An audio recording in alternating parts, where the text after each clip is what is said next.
थाने में आवेदन देना, अब क्यों दिए हैं ये हमको जानना है। विधि सम्मत कोई भी कार्रवाई करता है उसका विरोध नहीं करते हैं। यदि उन्होंने दिया है तो उनसे हम जा करके बात करेंगे। और योगी जी ने स्पष्ट कहा है, सही कहा है कि हम लोग बटेंगे तो कटेंगे और सब हिंदुओं का कर्तव्य बनता है। एक किसी ने बड़ा सुंदर कहा है कि मैं संघर्षों और आघातों से मिटता नहीं, इसलिए कुछ स्वार्थी राजनीतिज्ञों ने हिंदुओं के अंदर फूट डाल करके तोड़ फोड़ करके हिंदू विचारधारा संस्कृति को छिन्न भिन्न करके अपनी रोजी रोटी से की है। और यही कारण है कि कुछ हिंदू जो हैं आपस में लड़ते हैं, लेकिन उसको एक करने का योगी जी भी ने अपना प्रयास किया है और हम सब भी योगी जी के साथ हैं। हम लोग भी प्रयास। अभी अब क्या परेशानी हो गई कि आप थाने में चले गए और सब चर्चा की, मैं आपसे जानना चाहता हूँ। आपने जो सहमति थी थाने हमको बुला देते, कैसी बात है। फिर कहते कुछ चर्चा करते तो आपने कोई चर्चा ही नहीं की। इसलिए गए जी, यहाँ एक बार पंचायत हुआ था। गुरुजी बताया जाए कि बड़ी मठिया का विकास हो रहा है, छोटी मठिया का जो है विकास रुका हुआ है, कारण क्या है? देखिए, बड़ी मठिया का विकास इस हेतु हो रहा है कि यहाँ एक योग्य संत, इस योग्य संत को भी बुलाने के लिए यहाँ की जनता जनार्दन ने मुझसे आग्रह किया था कि आप ही बड़ी मठ के भी महंत हो जाएं। लेकिन मैंने सबसे कहा था कि मैं अपने से भी आपको बढ़िया साधु दे रहा हूँ जो आपके मठ का विकास करेगा। और भगवान की कृपा है, वृंदावन दास जी महाराज की बहुती कृपा है कि मैंने वचन दिया और मैंने जिसको आप लोगों को सौंपा, अपना एक हाथ काट करके सौंपा स्वामी उद्धव दास जी महाराज को, उन्होंने इस मठ का विकास करके दिखाया और लोग इसका प्रचार प्रसार या बड़ाई हमसे खुद करते हैं। तो मैं भी गर्वान्वित अपने आप को महसूस करता हूं कि मठ का विकास हो रहा है और चहुमुखी विकास हो रहा है। अब रही बात कि बीच में मुझे सूचना मिली है कि एक दिन बड़ी मठ में ही स्थानीय लोगों ने, आसपास के लोगों ने जो छोटी मठ में दान उन दिए हैं जमीन वगैरह, वो सभी मिलकर के एक बैठक आहूत किए थे और उस बैठक में निर्णय लिया गया था कि आज की बैठक की अध्यक्षता बड़ी मठ के महंत स्वामी उद्धव दास जी करें। और उसमें यह निर्णय लिया गया था कि शाहपुर छोटी मठ के महंत जी अस्वस्थ हैं शारीरिक तौर पे, मानसिक तौर पे, और वो मठ का विकास नहीं कर पा रहे हैं। इतना ही नहीं, मठ को बहुत कम दाम, मठ की ज़मीन को, भूमि को कम दामों पर दे करके और लोगों को बसा रहे हैं, और या फिर कोई ज़बरदस्ती कब्जा कर रहा है, उसके खिलाफ आवेदन भी नहीं दे रहे हैं थाना में। अतः इसे क्षुब्ध होकर के जनता जनार्दन ने निर्णय लिया कि उनके सहयोग के लिए किसी योग्य साधु को लाया जाए, जो उनके सहयोगी बन करके, उत्तराधिकारी बन करके, मठाधीश बन करके नहीं, सहयोगी बन करके। क्योंकि मठ का महंत सर्वे सर्वा होता है, लेकिन मठ के महंत अस्वस्थ हैं, इसलिए उनके सहयोगी के रूप में किसी और संत को बुलाया जाए। और सभी ने मिलकर के बड़ी मठ के महंत स्वामी उद्धव दास जी से प्रार्थना किया था, आग्रह किया था कि आप अपनी ही भांति किसी अच्छे योग्य संत को बुलाएं और उस मठ के उत्तराधिकारी के रूप में उनको आसीन किया जाए और वो महंत महादेव देवगिरी जी का सहयोग करके मठ का चहुमुखी विकास करें और जो लोग अवैध कब्जा वगैरह कर रहे हैं उसको विधि पूर्वक कानूनी कार्रवाई कराते हुए अपने मठ का संरक्षण और संवर्धन कर सके।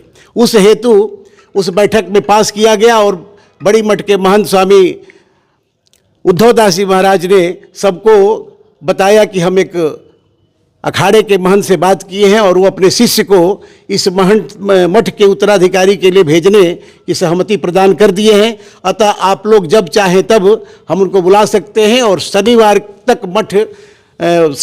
तक जो उत्तराधिकारी के रूप में संत आने वाले हैं वो आ जाएंगे। अतः आगे आप लोग एक तिथि निर्धारित करके उनका तिलक चादर कर सकते हैं। और सर्वसम्मति से निर्णय लिया गया था कि रविवार दिनांक 27/10/2024 को छोटी मठ के उत्तराधिकारी के रूप में तिलक चादर दे करके और आने वाले संत श्री अजय गिरी जी को सहयोगी के रूप में उत्तराधिकारी बनाया जाएगा।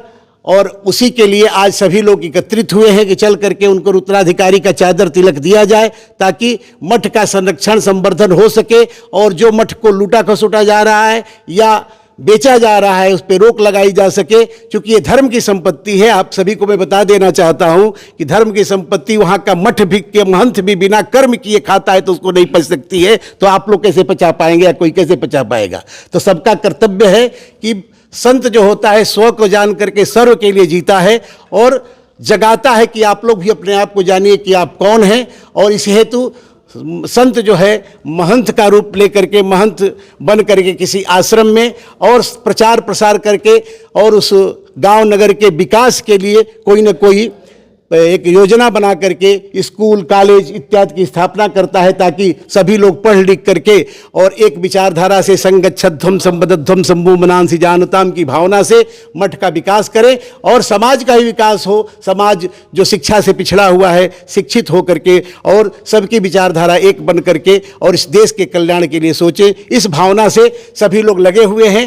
पहले 3 ही आयाम हुआ करते थे, एक कार्यपालिका थी, एक विधायिका थी, एक न्यायपालिका थी, चौथा आयाम आपके मीडिया का आया। लेकिन मैं समझता हूं कि इतना होने के बाद भी एक 5वां आयाम जो नहीं आ पाया था वो धर्म का आयाम था, जो नहीं आने से इसमें भी कहीं ना कहीं भ्रष्टता विद्यमान थी। अतः धर्म का आयाम जब 5वां जुड़ जाएगा और धर्म दंड इन 4 आयामों के ऊपर खड़ा रहेगा तो सब लोग है ना मिल करके और सत्य के तरफ सत्यम शिवम सुंदरम की भावना से या तन में मना शिव संकल्प मस्तूत, मेरे मन में जो भी संकल्प विकल्प हो देश के लिए, संसार के लिए, अपने गांव के कल्याण के लिए हो, इस भावना से सब अग्रतर होकर के और कार्रवाई कर सकेंगे। तो यही इस विचारधारा से आज जो है उत्तराधिकारी पर आसीन करने के लिए, तिलक चादर देने के लिए आज की बैठक बुलाई गई है और सब लोग इकट्ठा होकर के तिलक चादर देने जा रहे हैं। मेरा सवाल ये है कि जो छोटी मठिया के जो उत्तराधिकारी है अस्वस्थ है, उनसे सहमति बन गई है? उनसे सहमति प्राप्त स्वामी उद्धवदास जी ने की थी, फोन पर भी बात की थी।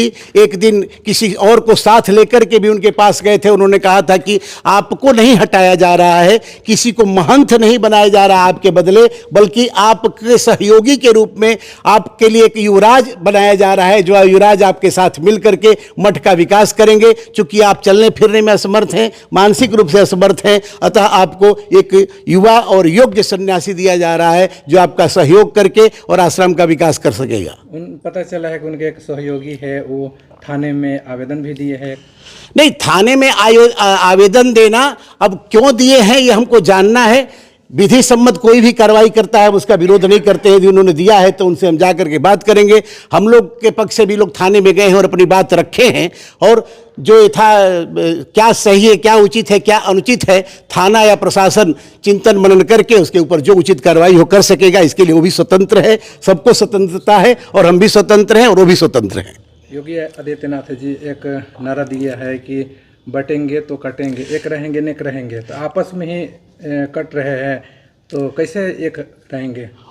उसके पीछे मेरी दृष्टि है कि अशिक्षा उसका कारण है और अशिक्षा को दूर करके और शिक्षित बनाने के लिए ही एक मठ मंदिर भी एक आयाम थे, है कि नहीं, जो अशिक्षा को दूर करके शिक्षा का प्रचार प्रसार करके और सबको विद्वान बना करके, विचारक बना करके, योग्य बना करके और सब लोग एक साथ एक जैसे विचार करें, एक जैसे चिंतन करें और एक साथ सब चले, इसी भावना से मठ मंदिर की भी स्थापना हुई थी। और योगी जी ने स्पष्ट कहा है, सही कहा है कि हम लोग बटेंगे तो कटेंगे और सब हिंदुओं का कर्तव्य बनता है। एक किसी ने बड़ा सुंदर कहा है कि मैं संघर्षों और आघातों से मिटता नहीं, इसलिए सनातनी हूं। मैं बुद्धिजन्य शास्त्र का प्रयोग करता हूं, इसलिए बौद्ध हूं। मैं समाज में सुधार चाहता हूं, इसलिए आर्य समाजी हूं। मैं अहिंसा प्रधान जीवन जीता हूं, इसलिए जैन हूं। मैं भारत की एकता अखंडता के लिए, अपने शास्त्र की रक्षा के लिए आभ्यंतर एवं बाह्य शत्रुओं से सावधान रहते हुए सतत सीमा पर शस्त्र उठा करके बाहरी शत्रुओं से लड़ने के लिए तैयार रहता हूं, इसलिए सिख हूं। हम सब मिलकर के हिंदू हैं, यह महामंत्र फूंकने की आवश्यकता है।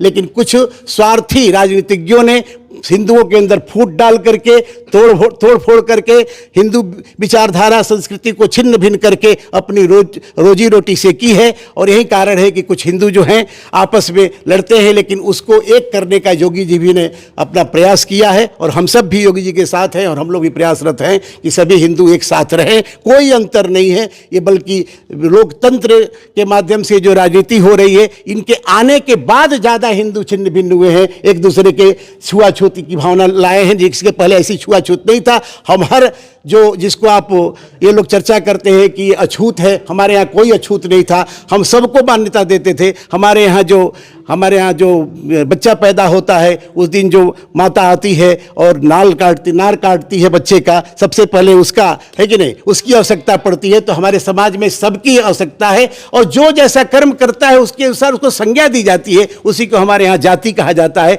जाति भेदभाव छुआछूत करने के लिए नहीं होती है।